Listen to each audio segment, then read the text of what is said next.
ಬೆಳಗಾವಿ ಶಿವಾಜಿನಗರ ರುಕ್ಮಿಣಿ ನಿವಾಸ ಸಭಾಭವನದಲ್ಲಿ ಕರ್ನಾಟಕ ರಾಜ್ಯ ಪತ್ರಿಕಾ ವಿತರಕರ ಒಕ್ಕೂಟ ಹಾಗೂ ಬೆಳಗಾವಿ ಜಿಲ್ಲೆ ಪತ್ರಿಕಾ ವಿತರಕರ ಸಂಘದ ಸಹಯೋಗದಲ್ಲಿ 6ನೇ ರಾಜ್ಯ ಮಟ್ಟದ ಪತ್ರಿಕಾ ವಿತರಕರ ಸಮ್ಮೇಳನ ಪೂರ್ವಭಾವಿ ಸಭೆ ಜರುಗಿತು.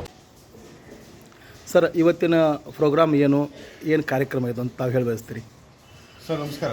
ನಾನು ಕರ್ನಾಟಕ ರಾಜ್ಯ ಪತ್ರಿಕಾ ವಿತರಕರ ಒಕ್ಕೂಟದ ರಾಜ್ಯಾಧ್ಯಕ್ಷನಾಗಿ ಶಂಭುಲಿಂಗ ಅಂತೇಳಿ, ಹಾಗೂ ನಮ್ಮ ಬೆಳಗಾವಿಯ ಜಿಲ್ಲಾಧ್ಯಕ್ಷರಾದಂತಹ ದೀಪಕ್ ಅವರಿದ್ದಾರೆ.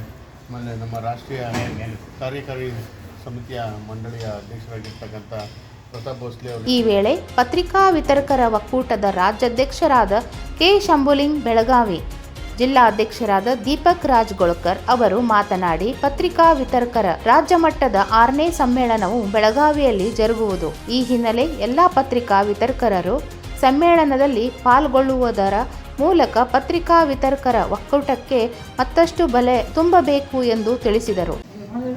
ಸರ್, ಏನು ಕಾರ್ಯಕ್ರಮ ಬಗ್ಗೆ ತಾವು ಏನು ಹೇಳಬಯಸ್ತೀರಿ? ಸರ್, ಪ್ರಥಮ ಬಾರಿ ಬೆಳಗಾವಿನಲ್ಲಿ ಈ ಕಾರ್ಯಕ್ರಮವನ್ನು ನಾವು ತಗೊಳ್ಳೋಕ್ಕೆ ಪ್ರಯತ್ನ ಪಟ್ಟಿದ್ದೀವಿ. ಮತ್ತು ಸರ್ ಕೆ ಶಂಭುಲಿಂಗ್ ರಾಜ್ಯಾಧ್ಯಕ್ಷರು ಏನೇನು ನಮ್ಮ ಸಂಘಟನೆ ಒಳಗೆ ಏನೇನೈತಿ, ಏನು ಮಾಡಬೇಕು, ವಿತರಕರಿಗೂ ಏನು ನಾವು ಕೊಡಬೇಕು, ಆ ಎಲ್ಲ ಸೌಲಭ್ಯವನ್ನು ಅವರು ಹೇಳಿದ್ದಾರೆ. ಅದರ ಮೂಲಕ ನಾವು ಪ್ರಯತ್ನ ಪಡ್ತೀವಿ.